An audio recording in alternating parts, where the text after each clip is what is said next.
Between 1970 and 75, he published the books we looked at: The Church, Change and Development, Celebration of Awareness, Deschooling Society, Energy and Equity, Tools for Conviviality, and Medical Nemesis. In the works of this period, he develops his theory of the two watersheds.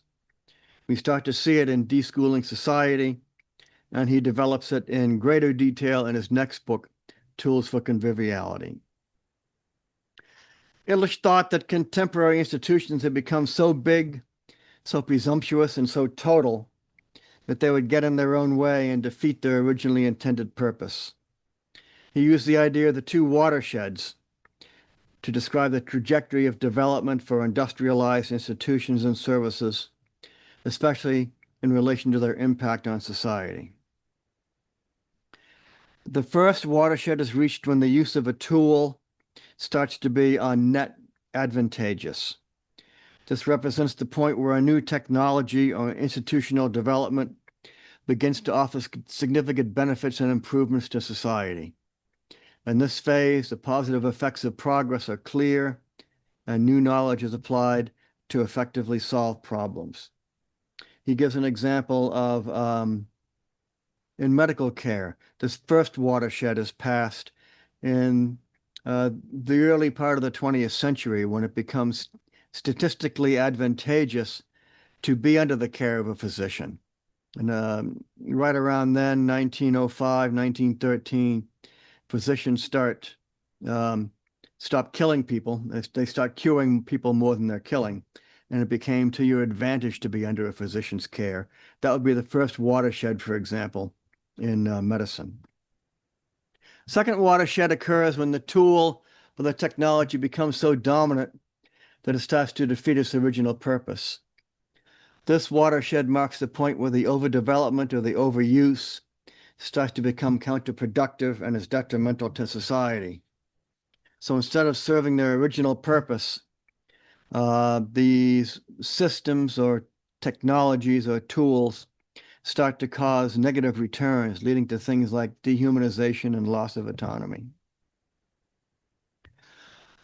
Illich argued again and again that while modern tools and institutions initially offer benefits, they can become harmful when they exceed a certain limit or threshold.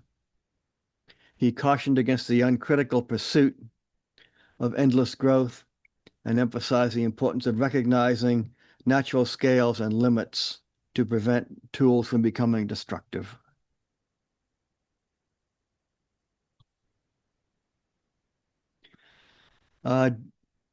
This theory of the two watersheds is described in detail in his next book, Tools for Conviviality. It is present in this book, Deschooling Society. Medical Nemesis looks at it in medicine. Energy and Equity looks at it in transportation. He was going to write on the two watersheds in law and jurisprudence, but that book never got written. A corollary to this, when institutions become too big, too dominant, a corollary is the principle that everyday human actions are increasingly brought in to the sphere of professionals. Things get professionalized. And the common sense knowledge that we had about living gets replaced by professionally designed versions. He expanded on this in some of the books that he published in the late 70s, which we'll look at in the next class, 2 weeks. So he's arguing for degrowth and deprofessionalization and a rebalancing. While he was in Puerto Rico, he was vice rector of the university there, and he served on the board that governed the island's entire educational system. So this was his introduction into educational administration. He criticized the schools as being institutions of social control, indoctrination in societal norms, and the perpetuation of economic and social hierarchies. His experience with the educational system in Puerto Rico left him with the conclusion that the students who were able to succeed well in school thought that they had learned something, while those who are not able to succeed in school thought of themselves as failures and unworthy, even if their inability to succeed in school was due to circumstances beyond their control.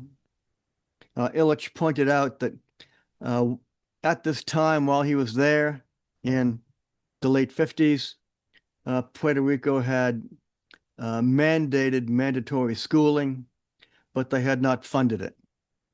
So that obviously led to problems. People thought they were supposed to be going to school, but the schools weren't funded properly. He saw children from poor families trying to go to school and dropping out and concluding that they are stupid or they can't be educated. He saw the failure that beset these poor kids when they failed and thought that they couldn't be educated. Meanwhile, the graduate will mistake his certificate for education. So he saw that schools promote inequality by monopolizing education and pricing it out of the reach of the poor. He wrote, schooling served to compound the native poverty of half of the children with a new interiorized sense of guilt for not having made it. So his experience in Puerto Rico led him to believe that the educational system was a system for producing dropouts and one that would compound the problems of poverty with a new sense of guilt for having not been able to make it through school. He thought that the intensification of schooling in Latin America would produce unintended consequences opposite to its aim. Inequality would grow, polarization would increase, dropouts with their newly interiorized sense of guilt would experience a modernized poverty much more painful than the poverty from which they were ostensibly being rescued. He saw in Puerto Rico the schools taught people to blame themselves for failing to achieve the impossible.